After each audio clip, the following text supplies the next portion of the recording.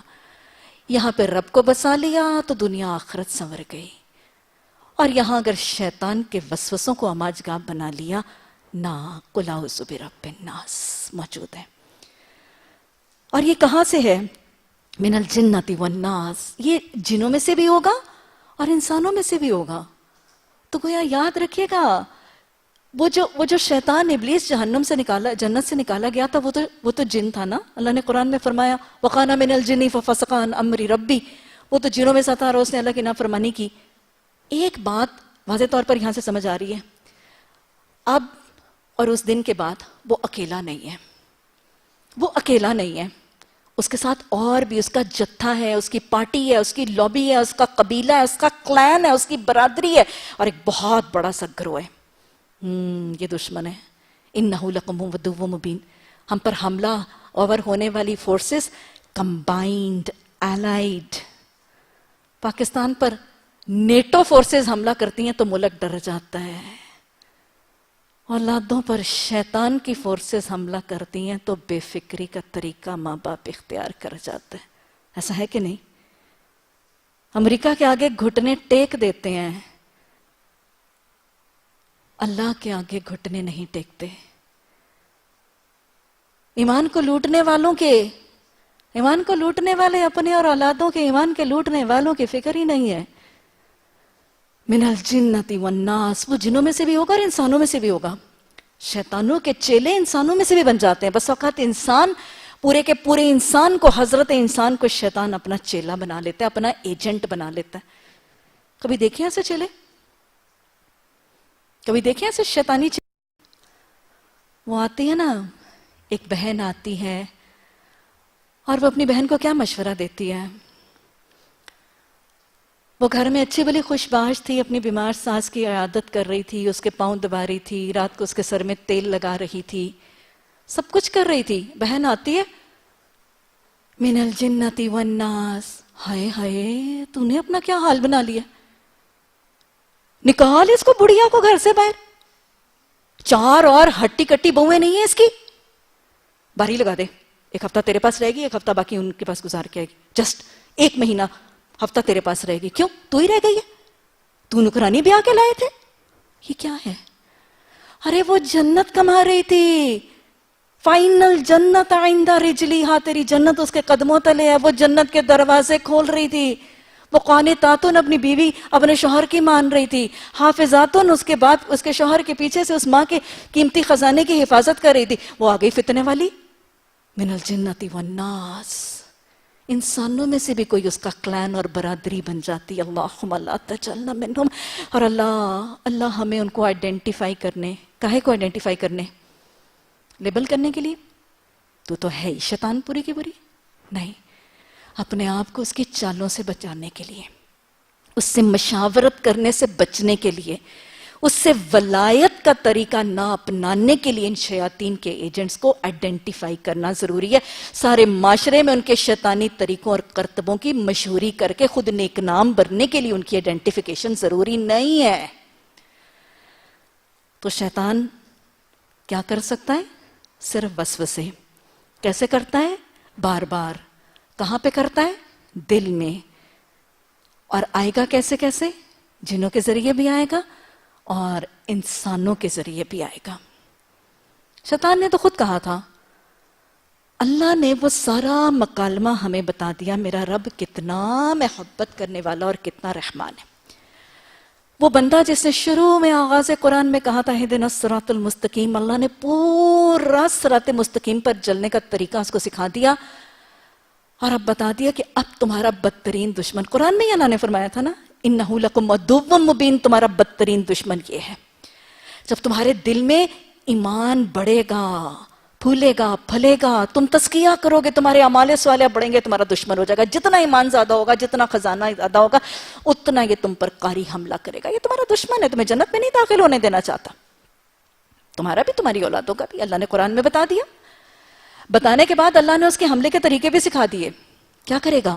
صرف وسوسے ڈالے گا. کہاں پہ ڈالے گا؟ بار بار ڈالے گا, سینے میں ڈالے گا, جنوں اور انسانوں کی شکلوں میں آ کے ڈالے گا. پھر اللہ نے بتایا, اس نے کہا تھا میں آگے سے, پیچھے سے, دائیں سے, بائیں سے حملہ کروں گا. اس نے کہا تھا کہ میں اکیلا نہیں آؤں گا, میں اپنے پیادے بھی لاؤں گا, میں اپنے سوار بھی لاؤں گا. پھر اللہ نے یہ بھی بتایا تھا, اس سے بچے گا کون اور کیسے بچے گا؟ یہ میرا رب ہے. جس کو اس نے چھوٹ دی تھی اس کے خلاف اس نے وارننگ بھی دی, اس کے طریقے بھی بتائے, اس کے انداز بھی بتائے, اس کے لائے عمل بھی بتائے, اس کے حملے کے طریقے بھی بتائے, اور صرف یہ بتا کے چھوڑ نہیں دیا. میں نے بتا دیا دشمن اب جاؤ جیسے مرضی بچو. نہیں, قرآن نے, حدیث نے, سنت نے اس موذی دشمن سے بچنے کے طریقے سکھا دیے. کیسے طریقے سکھائے؟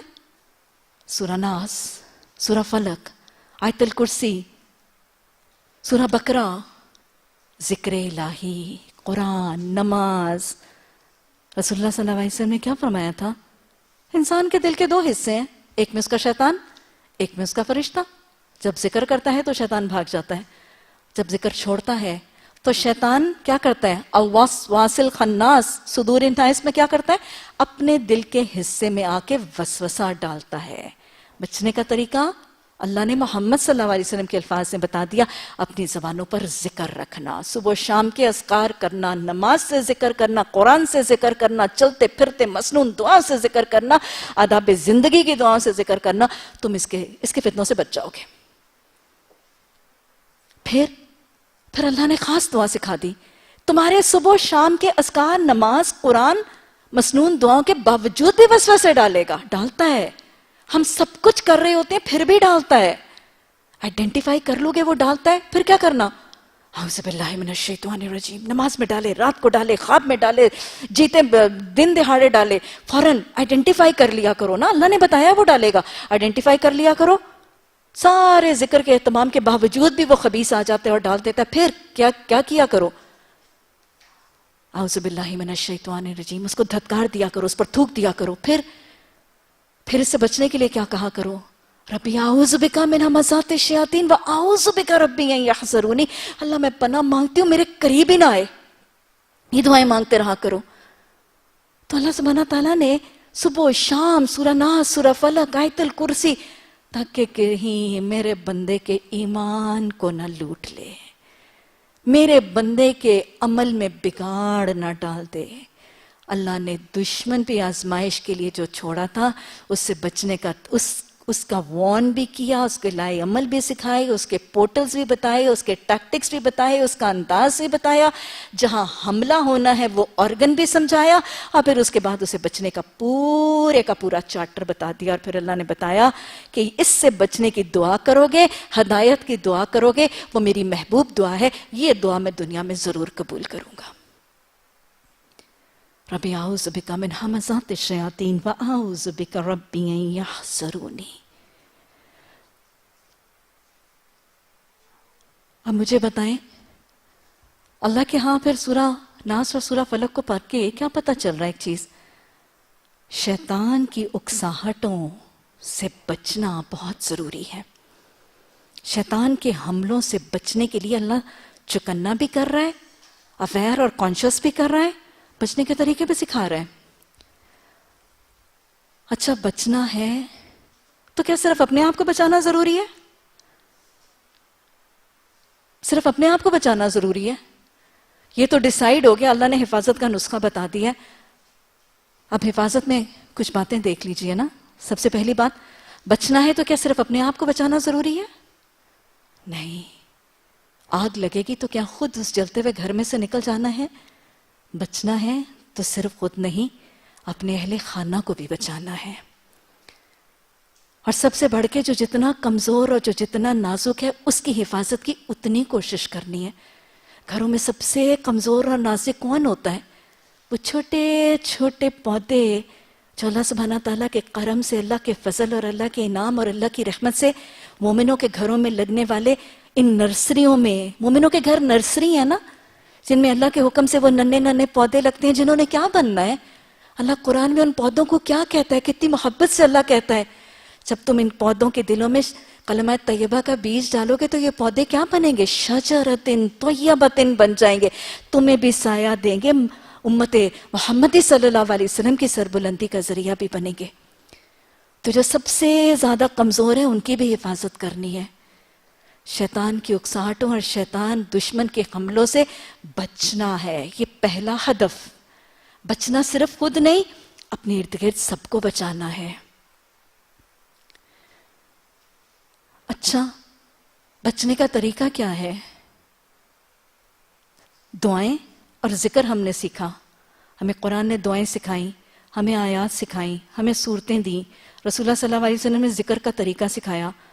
تو کیا شیطان کے حملوں سے خود بچنے اور اولادوں کو بچانے کے لیے صرف دعائیں اور صرف اذکار؟ سوچیں، بچنے کے لیے صرف دعائیں اور صرف اذکار اور سورہ ناس اور سورہ فلق؟ ہم اولادوں پر صبح آیت الکرسی اور سورہ ناس اور سورہ فلق پڑھ کے پھونک دیں اور ان کو کہیں تم پڑھو اور بس حفاظت ہو گئی؟ گھر کی قیمتی چیزوں کی حفاظت کیسے کرتے ہیں؟ کیسے کرتے ہیں؟ قیمتی سی آپ لیٹسٹ ایک BMW لے کے آئیں، کیا اس کی حفاظت کے لیے آپ اس بات پر توکل کریں گے کہ اس کی چابی بھی اسی میں چھوڑ دیں، اس کا لاک بھی نہ لگائیں، گیٹ بھی کھلا چھوڑ دیں اور تالا بھی نہ لگائیں اور آ جائیں صرف آیت الکرسی پھونک کے؟ ایسے کریں گے؟ اپنے گھر کی حفاظت کے لیے کیا اپنے ڈور لیچز بند رکھتے ہیں؟ کیا دروازے کھلے رکھتے ہیں؟ اکثر مالدار لوگ اپنے گھروں پہ چوکیدار بھی بٹھاتے ہیں، سیکیورٹی سسٹمز بھی لگاتے ہیں، کیمرہ سسٹمز بھی لگاتے ہیں. تو دنیا کے گھروں، دنیا کی قیمتی چیزوں کی حفاظت کے لیے کیا صرف دعائیں؟ نہیں نا. سارے طریقے، سارے آلات، سارے اسباب، ساری کوششیں اپنائی جاتی ہیں. حالانکہ سب سے قیمتی خزانہ کون سا ہے؟ ایمان کا خزانہ. اور حالانکہ سب سے زیادہ نقصان دہ اور گھنونا دشمن کون سا ہے جس کو اللہ دشمن کہہ رہا ہے؟ وہ دشمن سب سے بڑا، وہ دشمن سب سے خطرناک، وہ دشمن کا ارے ایک ڈیکوائٹ، ایک ڈاکو، ایک مافیا سے ڈر ڈر کے اتنی حفاظت، اور ایک اتنا بڑا جتھا من الجنتی والناس جس کو اللہ نے عدو مبین کہہ دیا. اس سے حفاظت کے لیے بے فکری اور سمجھنا ہے کہ صرف ذکر اور صرف دعائیں ہی حفاظت کا طریقہ بنے گی. نہیں. دنیاوی بیماری سے حفاظت کے لیے کیا کرتے ہیں؟ اپنے بچوں کو بیماری کہیں پتہ چل جائے کہ وہاں پہ فلاں گھر میں کسی بچے کو میزلز اور چکن پاکس ہو گئی ہے، کیسے حفاظت کرتے ہیں؟ چھوٹا سا تو وائرس ہے، جانے دیتے ہیں بچے کو وہاں پہ، اس پہ دعا پڑھ کے پھونک کے بھیج دیا کریں نا. آپ کو توکل نہیں ہے؟ کیوں نہیں بھیجتے؟ اس کو حفاظتی ٹیکہ بھی لگاؤ پھر بھی نہیں بھیجتے. ہے کہ نہیں ہے؟ کسی کو ہلکا سا کھانسی زکام ہو جائے اس کے جھوٹے گلاس میں پانی کیوں نہیں پیتے؟ دم پڑھ کے پی لیا کریں. کیوں نہیں پیتے؟ آپ کو فلو شاٹ بھی لگا ہوا ہے پھر کیوں نہیں پیتے؟ نہیں پیتے کیونکہ حفاظتی طریقے اختیار کرنا عقل مندی کا تقاضا ہے. تو جو سب سے بڑا دشمن ہے، جو اتنے بڑے کلائن کی شکل میں آئے گا، ہاں، جو سب سے قیمتی چیز کو لوٹنے کا ہدف رکھتا ہے، اس کے خلاف صرف دعا نہیں ہوگی، اس کے خلاف صرف دم نہیں ہوگا، اس کے خلاف صرف صورتیں نہیں ہوں گی، عمل بھی ہوگا، کوشش بھی ہوگی، صحیح بھی ہوگی، پلاننگ بھی ہوگی. اپنے بچوں کو ان چیزوں کا عامل بھی بنانا ہے. صبح شام کے اذکار، نماز، قرآن، موعظتین، سب چیزوں کا عامل بنائیے، لیکن ان کی حفاظت کی عملی کوشش بھی کریں. شیطان جہاں جہاں سے آتا ہے، وہ صحبت، وہ ماحول، وہ انوائرمنٹ، وہ دوستیاں، وہ ادارے، وہ نیٹ ورک، وہ میڈیا، وہ انٹرنیٹ، وہ کیبل، وہ لٹریچر، وہ تصویریں، وہ ایک کلک فیس بک کا، ان سب سے حفاظت کرنی ضروری ہے. اور یہی عقل کا تقاضا ہے، اور یہی سمجھداروں اور سیانوں کا طریقہ ہے. اللہ ہمیں اپنے آپ کو بھی قرآن اور سورتوں کے ان طریقوں سے بھی اپنے آپ کو حفاظت کے دائرے میں لانے کی توفیق عطا فرمائے. لیکن اللہ صرف ان پر تکیہ نہیں، عملی کوشش سے اپنی اولاد کو اور اپنے آپ کو بہترین ماحول، بہترین دوستیاں، بہترین ولایتیں اور شیطان کے ان مکر اور فریب کے سارے آلات سے بچ کر ایمان، دین، عمل کی سلامتی پر عامل رہنے کی توفیق عطا فرمائے. ربنا لا تزغ قلوبنا بعد إذ هديتنا وهب لنا من لدنك رحمة إنك أنت الوهاب. سبحانك اللهم وبحمدك نشهد ان لا الہ الا انت نستغفرک ونتوب الیک سبحان ربک رب العزۃ عما یصفون وسلام علی المرسلین والحمد للہ رب العالمین آمین ثم آمین۔ الحمدللہ ثم الحمدللہ۔ اللہ کے کرم سے، اللہ کے فضل سے ہم نے جس چیز کی خواہش کی تھی، جس چیز کی آرزو کی تھی، جس چیز کی تمنا کی تھی، اللہ نے اس کو تکمیل تک پہنچانے کی ہمیں توفیق عطا فرما دی۔ سورہ ناس، سورہ فلق کی تلاوت، اس کی تفسیر، تکمیل قرآن کے اس موقع پر قرآن کو ختم نہیں کہا جاتا، قرآن کو تکمیل کے الفاظ پکارے جاتے ہیں۔ یہ زیادہ قرین ثواب ہے۔ آپ دیکھیے کہ خاتمہ کا مطلب عربی زبان میں کیا ہے؟ مہر لگا دینا، سیل لگا دینا، سٹیمپ لگا دینا۔ آپ خاتم النبیین ہیں، اس کے بعد کوئی نبی نہیں آئے گا۔ کسی لفافے پر، کسی انویلپ پر جب مہر لگ جاتی ہے، اس کے بعد نہ کچھ اندر جاتا ہے، نہ کچھ باہر جاتا ہے۔ عربی کے حروف کے حوالے سے اور لٹرل ترجمے کے حوالے سے بھی ختم قرآن نہیں، تکمیل قرآن، کیونکہ اللہ سبحانہ تعالیٰ نے بھی الیوم اکملت لکم دینکم، اس کو تمام کرنے اور اس کو مکمل کرنے کے الفاظ، اور پھر اس پر مہر تو لگانی نہیں ہے۔ آج ہی پڑھ لیجئے، اعوذ باللہ من الشیطان الرجیم، بسم اللہ الرحمن الرحیم، الحمد للہ رب العالمین۔